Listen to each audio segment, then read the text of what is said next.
ஒரு சபாநாயகர் யாராக இருக்க போகிறார், அந்த தேர்தலில் யாரை முன்னிலைப்படுத்த போகிறாங்க என்ற கேள்வி என்பது இதை எப்படி பார்க்குறீங்க? ஒரு பலமுனை போராட்டம்னு சொல்லலாம். இப்போ 272 பேர் ஓட்டு போட்டால் தான் ஒருத்தரை சபாநாயகராக தீர்மானிக்க முடியும். இப்படி இருக்கக்கூடிய ஒரு சூழலில் இந்தியா கூட்டணியிலேருந்து ராகுல் என்ன சொல்லியிருக்காரு, நிதிஷ்குமாராக இருந்தாலும் சரி, சந்திரபாபு நாயுடுவாக இருந்தாலும் சரி, யார் வேணாலும் நீங்கள் நிப்பாட்டுங்க, நீங்கள் நிப்பாட்டினீங்கன்னா எங்கள் கூட்டணியிலேருந்து உங்களுக்கு ஓட்டு போடுறோம் அப்படின்னு சொல்லி வச்சிருக்கிறாரு. கொளுத்தி போட்டாருன்னு வைங்களேன். புரந்தரேஸ்வரி அப்படின்னு சொல்லி ஒரு பேர் அடிப்படுது. அவங்க யார் அப்படின்னு பார்த்தோம்னா சந்திரபாபு நாயுடுவோட மனைவியின் அக்கா. சந்திரபாபு நாயுடுக்கு ஒரு சிக்கலை கொடுக்கறது என்னன்னா, உங்க மாநிலத்தை சேர்ந்த ஒருத்தரை தானே நாங்க சபாநாயகர் ஆக்குறோம், உங்க குடும்பத்தை சேர்ந்த ஒருத்தரை தானே சபாநாயகர் ஆக்குறோம், அப்புறம் ஏன் பிரச்சனை பண்ற அப்படின்னு அவருக்கு செக் வைக்கிறதுக்காக ட்ரை பண்றாங்க. ஆனா அந்த வித்தையெல்லாம் சந்திரபாபு நாயுடு கிட்ட பலிக்காது. ஏன்னா சந்திரபாபு நாயுடு வந்து ஒரு மிகப்பெரிய ராஜதந்திரி. மோடி ராஜதந்திரியா சந்திரபாபு ராஜதந்திரியான்னு எடுத்தீங்கன்னா கூட, சந்திரபாபு நாயுடு வந்து ஸ்கூல் பிரின்சிபால் அப்படின்னு சொன்னா மோடி வந்து 5ஆம் கிளாஸ் படிக்கிறாருன்னு சொல்லணும். அந்த அளவுக்கு இவர் பெரிய கேடி. சந்திரபாபு நாயுடுக்கு இன்னொரு சிக்கல் வேற ஒன்று இருக்கு. என்னன்னா, இப்போ நீங்கள் அவருக்கு மந்திரி பதவியெல்லாம் கொடுக்கும்போது அவர் பெருசாக டிமாண்ட் பண்ணவே இல்லை. பல கணிப்புகளில் சொல்லிட்டு இருந்தோம், ஒருவேளை ஃபினான்ஸ் மினிஸ்ட்ரி கேட்கலாம், ஒருவேளை ராணுவத்துறை கேட்கலாம், அதுக்கு உள்துறையை கேட்கலாம் அப்படின்லாம் நம்ம சொல்லிட்டு இருந்தோம். அவர் எதுவுமே கேட்கல. அது கேட்காததுக்கு முக்கிய காரணம் என்ன அப்படின்னு பார்த்தீங்கன்னா, அறம் நாடு பார்வையாளர்களுக்கு வணக்கம். இன்று நம்மோடு இணைந்திருக்கும் சிறப்பு விருந்தினர் அரசியல் விமர்சகர் கிருஷ்ணவேல் அவர்கள். வணக்கம். வணக்கம். வணக்கம் சுபாஷ். நாடாளுமன்ற தேர்தல் முடிந்து திங்கட்கிழமை முதல் நாடாளுமன்ற கூட்டம் நடைபெற போகிறது. இப்போ அந்த கூட்டம் நடைபெறும் போது சபாநாயகரை தேர்ந்தெடுத்தாகணும். இப்போது ஏற்கனவே சந்திரபாபு நாயுடு வைக்கிற முக்கியமான கோரிக்கையாக சபாநாயகர் வந்து எங்களுக்கு தர வேண்டும் அப்படின்ற கோரிக்கையை வந்து சந்திரபாபு நாயுடு வைத்ததாக செய்திகள் வந்துட்டுருக்கு. இப்போது சபாநாயகர் யாராக இருக்க போகிறார், அந்த தேர்தலில் யாரை முன்னிலைப்படுத்த போகிறாங்க என்ற கேள்வி என்பது இதை எப்படி பார்க்குறீங்க? இது வந்து ஒரு பலமுனை போராட்டம்னு சொல்லலாம். பொதுவாக வந்து பார்த்திங்கன்னா, ஒரு ஸ்டேபிள் கவர்மெண்ட்டாக இருந்ததுன்னா இந்த குழப்பமே வராது. இப்போ 2014 மோடி வந்தப்போ ஒரு 289 சீட்டோ வந்தார். ஆட்டோமேட்டிக்காக அவங்க அளவு தூக்கி போட்டுக்கிட்டாங்க. 19 303 சீட்டு வந்தார், அவங்க அலைய போட்டுக்கிட்டாங்க. இப்போ வந்து அவர்கிட்ட இருக்கிறதே 240.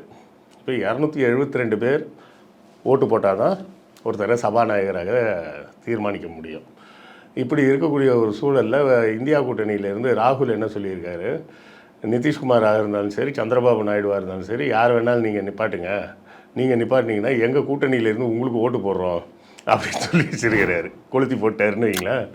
இப்போ என்ன சிக்கல்னால், இப்போ இந்தியா கூட்டணியில் 237 ஓட்டு இருக்குது. கூட்டணி ஓட்டுனாலே 237 இருக்குது.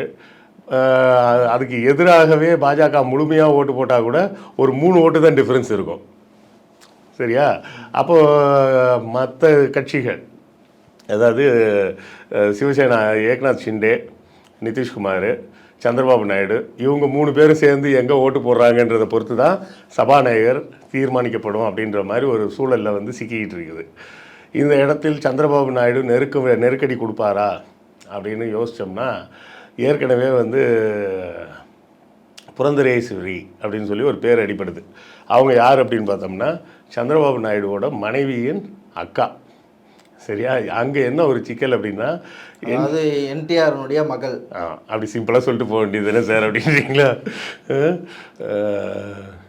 இப்படி ஒரு சிக்கலில் என்ன வருது அப்படின்னா, என்டி ராமராவ் வந்து உள்ளே வரும்போது ஆந்திராவில் வந்து அவரை வந்து எல்லோரும் கடவுள்னே நினச்சிட்டு இருந்தாங்க.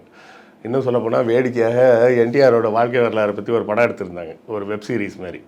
அதில் வந்து இந்திரா காந்தி வரும்போது கிருஷ்ணர் படம்லாம் வரைஞ்சி வச்சுருக்காங்கன்னு நினச்சிட்டு ஹரே கிருஷ்ணான்னு இந்திரா காந்தியை கும்பிட்ற மாதிரியும், டிரைவர் தான் வந்து ஐயோ இல்லைங்கம்மா அவர் தான் நம்மளை ஏற்று நிற்கிறவர் அப்படின்னு சொன்னாங்க. அப்படின்ற மாதிரி ஆந்திராவில் வந்து என்டிஆர் வந்து கிட்டத்தட்ட கிருஷ்ணராகவே பார்க்கப்பட்டார். அதை வச்சு மட்டும் அவர் ஜெயிக்கலை. அவர் விவசாய போராட்டங்கள் அது இதுன்னெலாம் நிறைய போய், ஏன்னா ஆந்திராவில் எப்போவுமே விவசாயிகளுக்கு வந்து எப்போவுமே சிக்கல் இருந்துக்கிட்டே இருக்கும். இப்போ கூட ரீசெண்டாக பார்த்திங்கன்னா பவன் கல்யாண் வந்து ஜெயித்ததுக்கு காரணமே விவசாயிகள் போராட்டத்தை கையில் எடுத்தது தான். ஸோ ஆந்திராவில் விவசாயிகளுக்கு எப்போதுமே சிக்கல். அதனால் எப்போதுமே அந்த பிரச்சனையை யார் கையில் எடுத்தாங்களோ அவங்க வந்து அடுத்த எலெக்ஷனில் ஜெயிச்சிடலாம் அப்படின்ற ஒரு கட்டம் இருக்குது. அது மாதிரி என்டிஆர் வந்தவர் அவரோட கடைசி காலத்தில் ஒரு சின்ன தப்பு பண்ணிட்டார். என்ன பண்ணிட்டாருன்னா, சாமியார் மாற ஆரம்பிச்சிட்டார். எப்போதுமே காவி ட்ரெஸ் தான் போடுவேன்ற மாதிரி வந்துட்டார். அந்த காவி ட்ரெஸ் போட்டப்போ மக்களுக்கு வந்து ரொம்ப குஷி ஆகிட்டாங்க. அவர் முனிவர் ஆகிட்டார், ரிஷி ஆகிட்டார், அவர் அப்படியே நேராகவே சொர்க்கத்துக்கே போயிடுவார்ன்ற ரேஞ்சுக்கெல்லாம் பேச ஆரம்பிச்சிட்டாங்க. இந்த காலகட்டத்தில் அவரோட வாழ்க்கை வரலாறு எழுதுறேன்னு சொல்லிட்டு ஒரு பெண்மணி வராங்க, ஒரு காலேஜ் ப்ரொஃபஸர். அவங்க பேர் வந்து சரியாக எனக்கு ஞாபகம் இல்லை, ஏதோ பார்வதின்னு முடியும். லக்ஷ்மி பார்வதியா இல்லை சிவ பார்வதியான்னு ஞாபகம் இல்லை. அது வந்து நீங்கள் அப்புறமா செக் பண்ணி பார்த்துக்கோங்க. ரெண்டில் ஏதோ ஒரு பேர், லக்ஷ்மி பார்வதி இல்லை சிவபார்வதி. அந்த ப்ரொஃபஸர் வந்து ஆல்ரெடி மேரீடு, அவங்களுக்கு ஒரு பையன்லாம் உண்டு. அவங்க புருஷனை டைவர்ஸ் பண்ணிவிட்டு இங்கே வந்துட்டாங்க. இங்கே வந்து என்ன பண்ணாங்க, உங்களோட வாழ்க்கை வரலாறு எழுதுகிறேன் அப்படின்னு சொல்லி தான் என்டிஆர் கூட வந்தாங்க. வாழ்க்கை வரலாறு எழுதுறேன்னு சொல்லி கூடவே இருந்தால் அப்புறம் நான் உங்கள் வாழ்க்கை துணைவி ஆகிடுறேன் அப்படின்னு துணைவியாகவே ஆகிட்டாங்க. இப்படி ஒரு சிக்கல் வந்தப்போ என்ன ஆகுதுன்னா, கிட்டத்தட்ட அதிகார மையம் ஃபுல்லாகவே அந்த பார்வதி கைக்கு வந்துருச்சு. சீஃப் செக்ரட்டரியிலேருந்து எல்லாருமே அந்த அம்மாவுக்கு பதில் சொல்கிற மாதிரி ஆயிடுச்சு. இதில் என்டிஆர் வந்து கொஞ்சம் உடல் நலம் தளர்ந்து விட்டார். அப்படி ஒரு சூழல் இருக்கும்போது உள்ள அதிரடியாக இறங்கினவர் தான் சந்திரபாபு நாயுடு.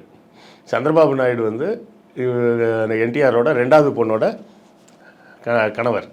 கட்சியிலையும் இருக்கிறாரு. கட்சியில் களத்தில் இறங்கி வேலை செய்கிறதுல பெரிய கில்லாடி அவர். சரியா?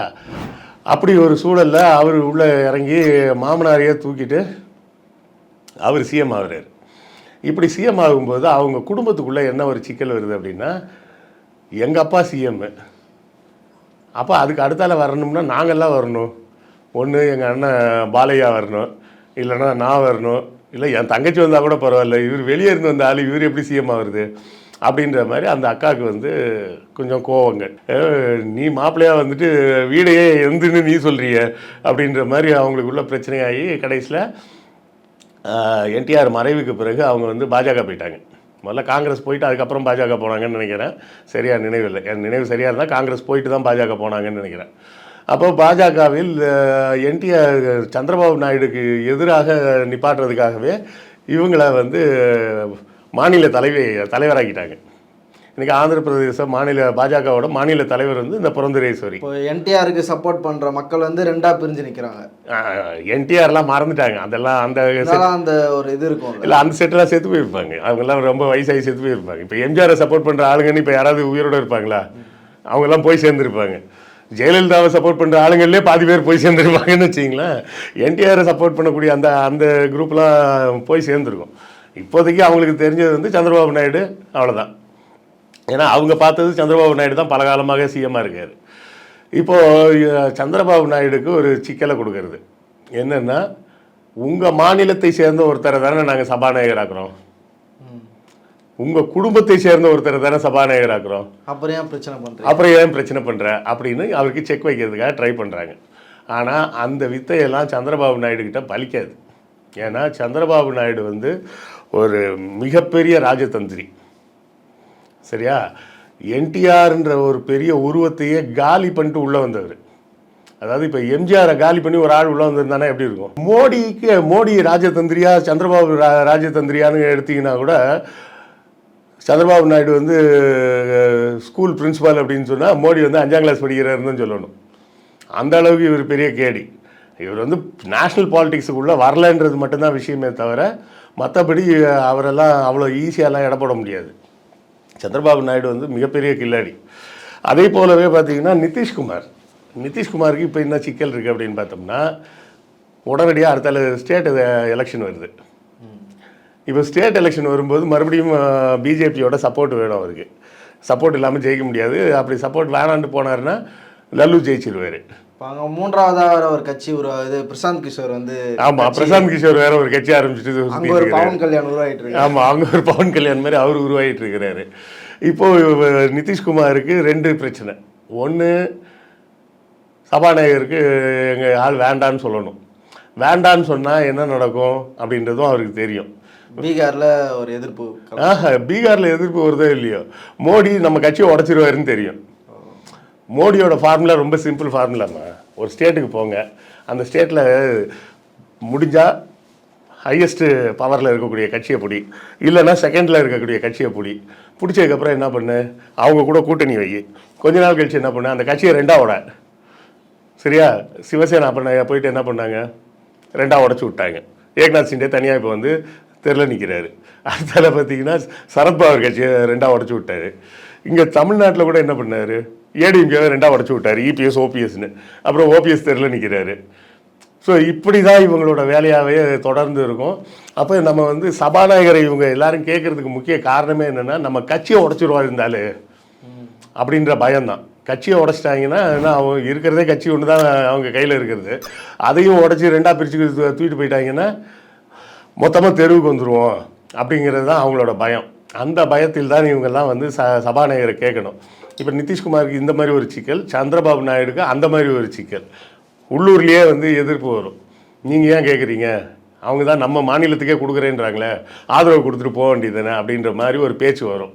ஆனால் அவரால் அந்த ஆதரவு கொடுக்க முடியாது. கொடுத்தா கட்சிக்காரனே ஒத்துக்க மாட்டான். அது எப்படிங்க உங்கள் சொந்தக்காரன்றதுக்காக விட்டிங்களா அப்படின்னு இன்னொரு பக்கம் கேட்பாங்க. சொந்தக்காரங்கலாம் கிடையாது, இவங்கெல்லாம் பேசி ஒருத்தருக்கு ஒருத்தர் பேச்சுவார்த்தையே கிடையாது பல வருஷமாக. இப்போ ஆட்சி அமைக்கும் போதே பாஜக அல்லது மோடி அமித்ஷா வந்து ஆட்சி அமைக்கிறாங்களா, அப்போ இந்த டேர்ம்ஸ்லாம் பேசியிருக்க மாட்டாங்களா? இல்லை, அப்போ வந்து இந்த டேர்ம்ஸ்க்கு வந்திருக்க மாட்டாங்க.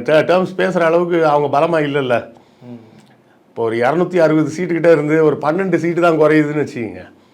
அப்போ வந்து இவங்களெல்லாம் கண்டுக்கவே மாட்டார், அப்படியே கழட்டி விட்டுருப்பார். போங்கடா, வந்தாவா வராட்டி போன்ற மாதிரி போயிருப்பார். கிட்டத்தட்ட 32 சீட்டு வேணுன்றது வந்து ஒரு மாநிலத்தின் மொத்த எம்பின்ற அளவுக்கு உள்ள ஒரு நம்பரில். ஒரு சில மாநிலத்தில் அதை விட கம்மியான எண்ணிக்கையில் தான் எம்பியே இருக்கிறாங்க. அப்போ அந்த மாதிரி ஒரு பெரிய நம்பர் தேவைப்படுதுன்றப்போ மோடி வந்து வேறு வழி இல்லாமல் தான். அதான் இப்போ அன்றைக்கி கூட ஒரு வீடியோ பார்த்தேன். நிதிஷ்குமார் பக்கத்தில் உட்காந்துருக்கிறாரு, ஏதோ இவர் கையை நீட்டார், அவர் கையை அப்படி வாங்கி பார்த்துட்டு விட்டுட்டாரு. கீழே போட்டிருக்காங்க என்னென்னு, போன வாரமே நகை வெட்ட சொன்னேன் வெட்டிட்டியா அப்படின்னு, ஏதோ வெட்டிட்டாங்க அப்படின்னு கையை காமிக்கிறாருன்ற மாதிரி கீழே மீம்ஸ் போட்டிருக்காங்க. அந்த அளவுக்கு அவருக்கு வந்து இப்போ மோடிக்கு வந்து சிக்கல். மோடி வந்து எப்படின்னு கேட்டிங்கன்னா ஒரு சந்தர்ப்பவாதி. எந்த சந்தர்ப்பத்தில் எப்படி நடந்துக்கணுமோ அது மாதிரி நடந்து தான் வேலையை மட்டும் முடிச்சுக்கிறது அப்படிங்கிறதுல தெளிவான ஒரு ஆள்.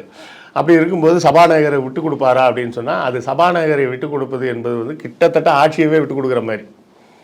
ஏன்னா சபாநாயகர் உட்காருன்னு சொன்னால் பிரதமரே உட்கார்ந்து தான் ஆகணும்.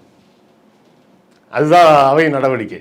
அது பிரதமராக இருந்தால் நான் பிரதமர், நான் பேச தான் செய்வேன்லாம் பேச முடியாது. சபாநாயகர் உட்காருனா உட்கார்ந்து தான் ஆகணும். உட்கார மாட்டேன்னு சொன்னார்னா அவை காவலரை கூட்டி இவர் இந்த ஆலத்துக்கு வெளில போட்டுன்னு கூட போட முடியும்.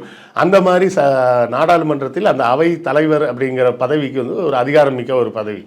அந்த அதிகாரத்தை விட்டு கொடுப்பாரா மோடி அப்படின்னு கேட்டால் சந்தேகம். அப்போ இந்த கூட்டு குழப்பத்தில் இதில் வந்து ஏக்நாத் ஷிண்டே வேறு, அவர் 2-3 தான் வச்சுருக்கிறாரு. அவர் எனக்கு சபாநாயகரை கொடு அப்படின்றாரு. இப்படி ஆளாளுக்கு எல்லாரும் கேட்க தான் செய்வாங்க. இந்த மாதிரி ஒரு ஹங் பார்லிமெண்ட் வந்ததுன்னா, அதாவது அந்த கூட்டணி ஆட்சின்னு வந்ததுனாலே எல்லாருமே ஆளாளுக்கு அவங்கவுங்களுக்கு வேணுங்கிற டிமாண்டாக அந்த நேரத்தில் தான் கேட்பாங்க. அப்படி தான் பார்த்தோம்னா நடுவில் வந்து வெறும் 10 எம்பியோ நோ வச்சுட்டு இருந்த தேவகவுடா அவர் ஒரு பிரைம் மினிஸ்டர் ஆகிட்டார். இந்த மாதிரி விஷயங்கள்லாம் நடக்கும். அப்போது இந்த இடங்க வந்து ஒரு குரூஷியலான இடம். இதில் வந்து நம்ம எதையுமே உறுதியாக சொல்ல முடியாது. மோடி விட்டு கொடுப்பாரானா விட்டு கொடுக்க மாட்டார். அவருக்கு ஓம் பிர்லா தான் வேணும். இப்போ ஏற்கனவே இருந்த சபாநாயகர் தான் வேணுன்றது அவரோட எண்ணம்.